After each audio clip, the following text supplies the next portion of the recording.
അതുകൊണ്ട് ഞാൻ പറയുന്നത് പലരും റെക്കോർഡ് ചെയ്ത് കാണും. ഇതെല്ലാം SM ഗ്രൂപ്പിലോട്ട് നമ്മളൊരു ഗ്രൂപ്പ് ഉണ്ടാക്കിയിട്ടുണ്ട്. അതിനകത്ത് ഒരു റെപ്രസെന്റേറ്റീവ് എല്ലാ ഫാമിലിയിൽ നിന്നും ഉണ്ട്. അപ്പൊ നിങ്ങൾ കൊളക്ട് ചെയ്തിട്ട് ആ ഗ്രൂപ്പിലോട്ട് റെക്കോർഡ് ചെയ്ത് ഫോട്ടോസും വീഡിയോസും ഇട്ട് കഴിഞ്ഞാൽ ഈ യൂട്യൂബ് ചാനലിൽ ഞങ്ങളത് അപ്ലോഡ് ചെയ്ത് വെക്കുന്നതല്ലേ. അപ്പൊ എല്ലാവർക്കും കാണാൻ പറ്റും. അതിന് ഓരോരുത്തരുടെ സെപ്പറേറ്റ് ആയിട്ട് അയക്കേണ്ട ആവശ്യമില്ല.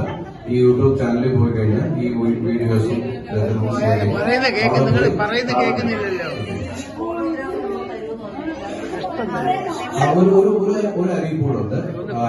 ഒരു അറിയിപ്പുണ്ട്. നമ്മുടെ വളരെ കട്ടായിരുന്നു ബഡ്ജറ്റ്.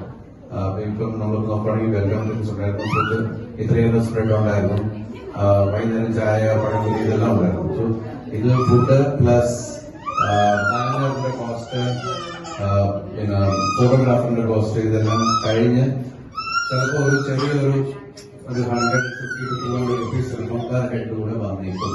അതെന്താ നമ്മൾ കൃത്യമായിട്ട് ടിപ്സും മിസ്ലേനിയസ് എക്സ്പെൻസും കഴിഞ്ഞതിന് ശേഷം കൃത്യമായിട്ടുള്ള എമൗണ്ട് അറിയിക്കുന്നുണ്ട്. But it not exceed more than 200 to 50 per head എന്നുള്ള കാര്യം കൂടി അറിയിക്കുന്നു. വേറെ ഇതിനകത്ത് ഇന്ത്യയിലിപ്പം നാലാമത്തെ കുടുംബ സംഗമമാണ്. 3 കൊല്ലത്ത് നടത്തി കഴിഞ്ഞു. അതുകൊണ്ട് സരസ്വതി മന്ദിരം ഈ വർഷം കഴിഞ്ഞ ഞായറാഴ്ച കൊല്ലത്തെ 3ാമത്തെ കുടുംബ സംഗമം നടന്നു. പക്ഷെ അവിടെ എല്ലാവരും ഉണ്ടായിരുന്നില്ല. ഫസ്റ്റ് കുടുംബ സംഗമം തന്നെ അച്ഛനുണ്ടായിരുന്നില്ല, വലിയമ്മ ഇവിടുത്തെ ഇതിന്റെ മെയിൻ ആയിട്ടുള്ള ഒരു ഹൈലൈറ്റ് എന്ന് പറഞ്ഞാൽ നിങ്ങൾ 8 പേരുമുണ്ട്.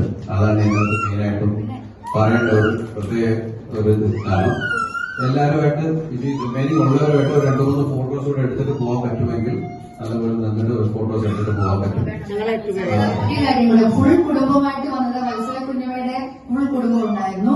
പിന്നെ എന്റെ ചേച്ചിയുടെ മകളായ എന്റെ ഫുൾ കുടുംബം ഉണ്ടായിരുന്നു. പിന്നെ വലിയമാമന്റെ ഉണ്ടായിരുന്നു. ഫുൾ കുടുംബം വന്നാണ് പറയുന്നത്. അപ്പൊ അവർക്ക് ഒരു ഇതുപോലെ തന്നെ വീണ്ടും നമുക്ക് എല്ലാവരും ഒരുമിച്ച് സന്തോഷിക്കാറുണ്ടായിരുന്നു. അതിന് പുറമെ സെക്കൻഡ് ജനറേഷൻ കുറച്ചുകൂടെ ആക്റ്റീവായിട്ട് മുന്നോട്ട് വരണം. ഇതൊരു 50,000-60,000 ആവുന്നുണ്ട് ഇത്. പിന്നെ അതിന്റെ അകത്ത് ഏറ്റവും വലിയ പ്രശ്നം പറഞ്ഞാൽ പലരും വരണം. അപ്പൊ ഒരു 32 പീപ്പിളോളം ഇവിടെ വന്നിട്ടുണ്ട്. ഒരു 32-35 പീപ്പിൾ വന്നിട്ടില്ല. ജൂലൈ ഓഗസ്റ്റ് ഒക്കെ ആയിരിക്കും നമുക്ക് ബെറ്റർ പ്ലാൻ ചെയ്യാൻ പറ്റുക. കാരണം പുറത്തുള്ളവർ വരുന്ന ആ ടൈമിലായിരിക്കും. നമ്മുടെ ഡിസ്റ്റർബൻസ് ബാംഗ്ലൂരും ബോംബെ കയറും, അവർക്ക് അഡ്ജസ്റ്റ് ചെയ്ത് വരേണ്ടി വരും. നമുക്ക് അവധികളുള്ള സമയമല്ല. പക്ഷെ അങ്ങനെയുള്ള പല ലോജിസ്റ്റിക്സ് പ്രശ്നങ്ങളുണ്ട്. പക്ഷെ ജൂലൈ ഓഗസ്റ്റ് നെക്സ്റ്റ് ഇയർ ഇതുപോലെ വീണ്ടും നമുക്ക് കൂടാം എന്ന് പ്രത്യാശിച്ചുകൊണ്ട്